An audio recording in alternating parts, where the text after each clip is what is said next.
Assalamualaikum warahmatullahi wabarakatuh. Nama saya Mesa Rahma dari kelas 12 IPA 3. Saya di sini akan menjelaskan tentang uji efektivitas hand sanitizer berbahan dasar lidah buaya dan jeruk nipis pada saat pandemi COVID-19. Di sini akan menjelaskan bab 1 pendahuluan. Kesehatan merupakan aspek yang sangat penting bagi kehidupannya. Apalagi saat terjadi pandemi seperti ini, kita harus tetap sehat dan bersih agar terhindar dari COVID-19.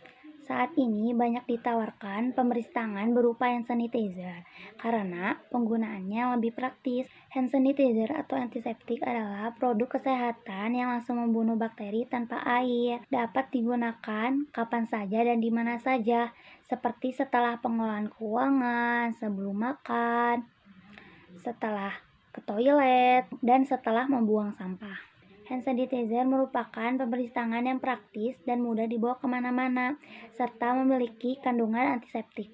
Kandungan antiseptik yang terdapat dalam hand sanitizer berupa etil alkohol 62%, pelembut dan pelembab. Penggunaan bahan kimia seperti etil alkohol dalam hand sanitizer akan memberikan dampak bagi kesehatan. Beberapa hand sanitizer ada yang dijual di pasaran dan harganya itu ada yang mahal dan ada yang standar, tetapi lebih baiknya kita membuatnya sendiri di rumah dengan salah satu tumbuhan yaitu jeruk nipis dan lidah buaya. Rumusan masalahnya yang pertama, bagaimana proses pembuatan hand sanitizer berbahan dasar lidah buaya dan jeruk nipis. Yang kedua, bagaimana keadaan hand sanitizer berbahan dasar lidah buaya dan jeruk nipis yang aman untuk digunakan. Yang ketiga, apa manfaat dari hand sanitizer berbahan dasar lidah buaya dan jeruk nipis. Yang keempat, apa keunggulan dari hand sanitizer yang berbahan dasar lidah buaya dan jeruk nipis.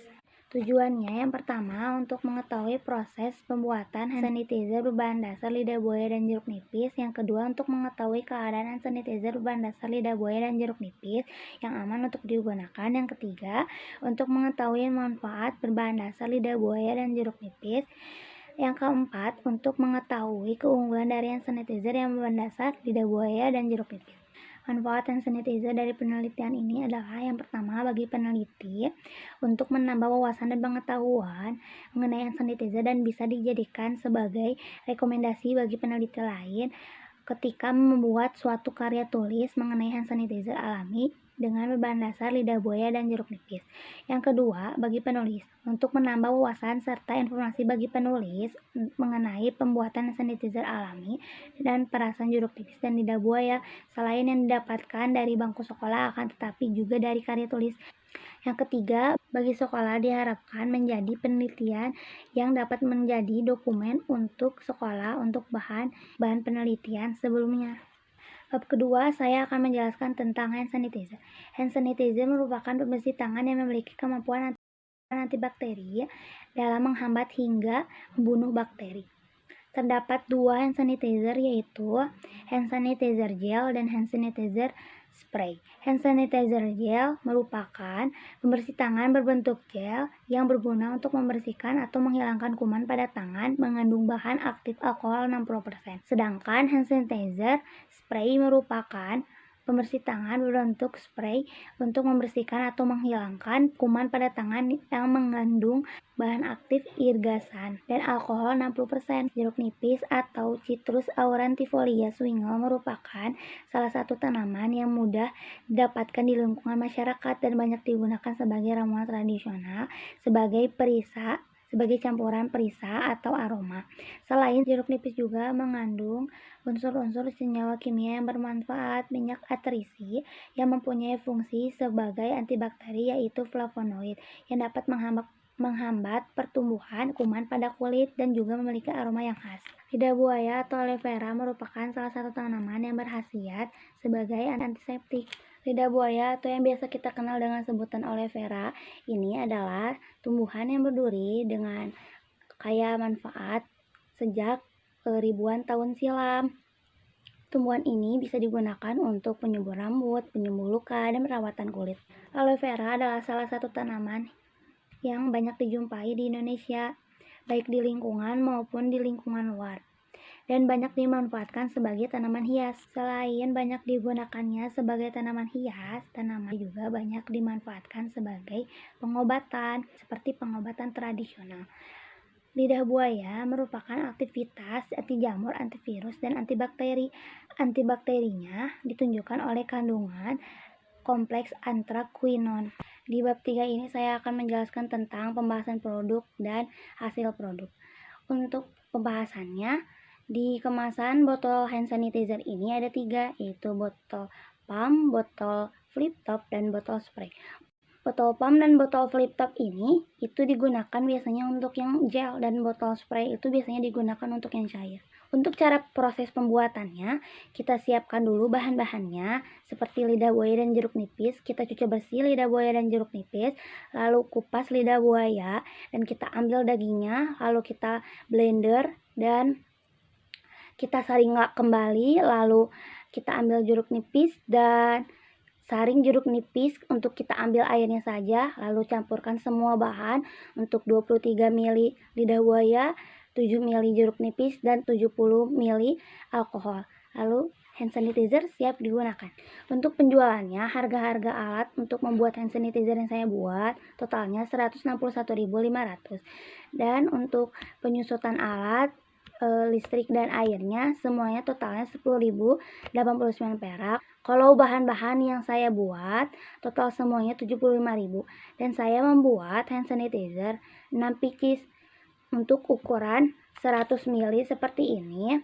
Saya menjualnya 18.000 dan saya mendapatkan keuntungan 3.500. Untuk manajemen pemasarannya, saya di sini menjual hand sanitizer jeda yaitu hand sanitizer alami yang berbahan dasar jeruk nipis dan lidah buaya. Dan hand sanitizer jeda ini berwarna keruh dan bisa bertahan lama 6 bulan sampai 1 tahun. Laporan laba rugi hand sanitizer jeda saya, laba bersihnya 139.000. Laporan perubahan modal hand sanitizer jeda saya 214.000. Dan yang terakhir, neraca hand sanitizer jeda yang saya buat itu jumlah aktifanya 375.500 dan utang usaha sama modal pemilik 375.500, berarti sama balance-nya. Jadi hand sanitizer yang saya buat ini sudah aman untuk tangan karena saya sudah uji oleh kertas lakmus pH dan muncul di angka 5 karena hand sanitizer yang aman buat tangan itu 4,5 sampai 6,5. Dan suhu hand sanitizer yang saya buat ini berada di suhu 25,2. Suhu hand sanitizer yang aman itu berada di 30 derajat ke bawah dan jangan sampai lebih karena hand sanitizer saya ini mengandung alkohol. Alkohol itu mudah menguap. Jadi lebih baiknya hand sanitizer disimpan di bawah suhu 30 derajat Celcius. Terus saya akan menjelaskan bab 4 yaitu penutup. Kesimpulannya, hand sanitizer dari jeruk nipis dan lidah buaya berpengaruh baik karena mengurangi jumlah bakteri pada tangan. Yang kedua, pembersih tangan yang terbuat dari jeruk nipis dan lidah buaya sangat bermanfaat. Lidah buaya melembabkan dan mengurangi iritasi kulit serta bertindak sebagai antioksidan. Jeruk nipis juga mengandung antioksidan dan asam sitrat yang kuat yang menjadikan jeruk nipis sebagai agen antibakteri dan anti jamur yang kandal. Yang ketiga, pembersih tangan harus disimpan pada suhu yang stabil untuk mencegah alkohol menguap dan tetap berfungsi secara normal. Sarannya, yang pertama itu bagi sekolah. Di Seman Satu Ngampra ini fasilitasnya di depan kelas menyediakan banyak keran, tetapi agak kurang banyak yang tempat untuk sabunnya. Sabun tangannya sebaiknya diperbanyak lagi tempat sabun cuci tangannya agar memenuhi syarat protokol kesehatan. Yang kedua, bagi guru. Untuk guru-guru di Seman Satu Ngampra sebaiknya menjelaskan dulu materi yang hendak diberikan agar siswa Seman Satu Ngampra sudah mengetahui dulu materi yang diberikan dan agar mengerjakan tugasnya tidak mepet dengan deadline yang diberikan Bapak atau Ibu guru. Yang ketiga, bagi siswa, menjadikan penelitian ini sebagai salah satu bahan referensi untuk proses belajar mengajar di Seman Satu Ngampra. Ini daftar pusakanya dan ini daftar lampirannya. Jadi segitu saja video presentasi dari saya. Maaf apabila ada kesalahan kata. Wassalamualaikum warahmatullahi wabarakatuh.